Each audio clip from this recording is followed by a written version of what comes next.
So this is my review of the ALTURA VORTEX Seatpack. So first impressions are very compact. There's actually a compact version of this which is even smaller, which is great. But yeah, very compact, decent design. It's got well designed straps that go over the saddle rails of your saddle, and then other few straps that come from the bottom of the seat pack that clip in here. So these obviously can come undone. I'll show you how this is mounted to the bike later on. But yeah, very compact, great design. I used this a few weeks ago on a big century ride. I needed to take clothing and shoes and other bits and bobs. All fit in there pretty well. It's a sort of roll down adjustment thing. So when you put everything in, you put everything in the top in here, like so. When you have everything in there, roll this down, roll the top bit down. This ensures that it keeps its waterproof properties, and then clip like so. Some people are a bit skeptical about waterproof equipment. They think that it won't do the job, and also, you know, ALTURA is a middle of the range brand. You know, it's not Ortlieb, so people might think that it's not that waterproof, but I can honestly say that it is. I cycled for 30 miles, 40 miles, like a few hours basically in pretty heavy rain, and I had a lot of stuff in, so it wasn't even rolled at the top that much. But it was absolutely brilliant. It kept my stuff bone dry.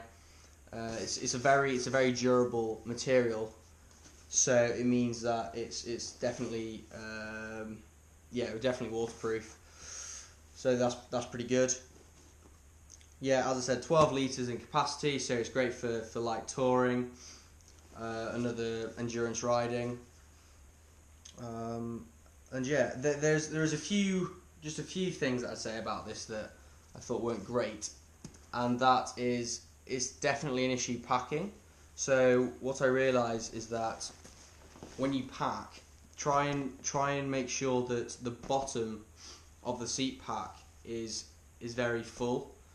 So that means that it stops the bag from swaying when you get out of the saddle, especially.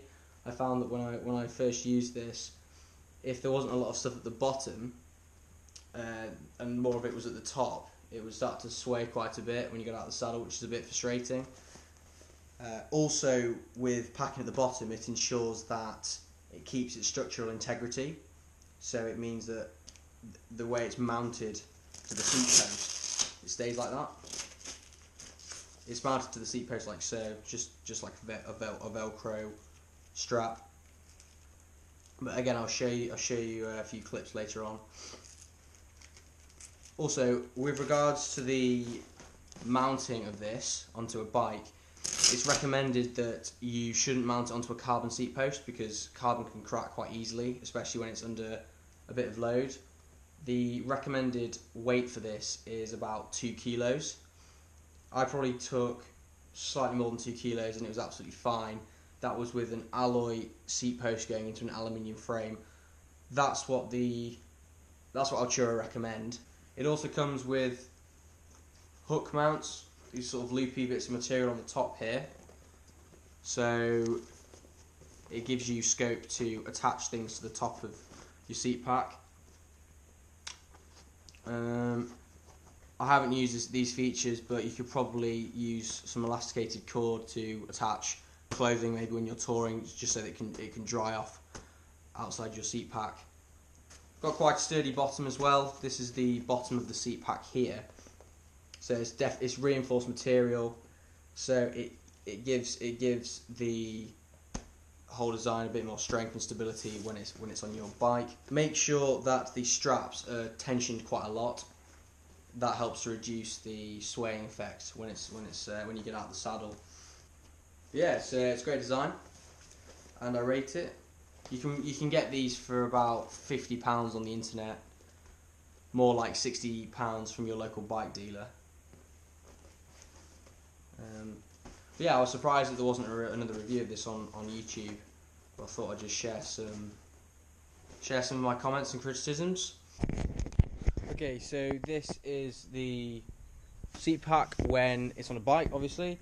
So as you can see, there's an attachment here on the seat post, and there is a strap that goes over the saddle rails here, which is supported by this strap here, and this last remaining strap is just attached to the seat pack to just give it a bit of extra stability and just to fasten everything together.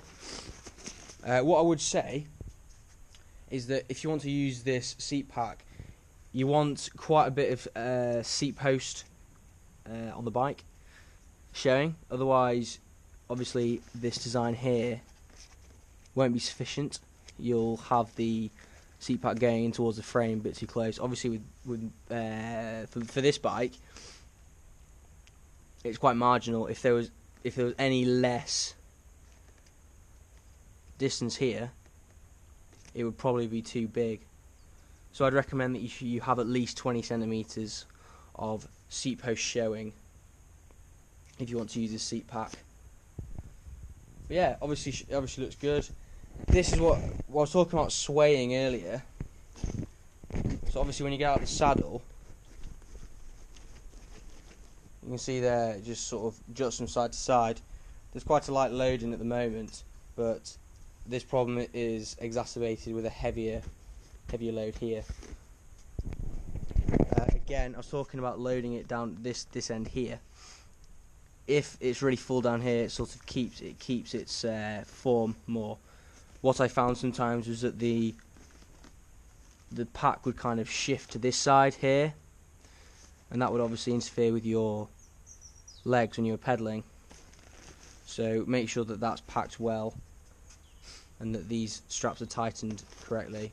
But yeah, aside from that, it's a really good bit of kit. Obviously, you know, you don't need to faff around with panniers, so if you're wanting to carry a lot of stuff, it's very good, very waterproof, good little compact design, and not too expensive. You know, you're spending 40% less than you would on some Ortlieb counterpart. But yeah, thanks for watching, guys, and good luck touring and whatever you're doing with this. Cheers.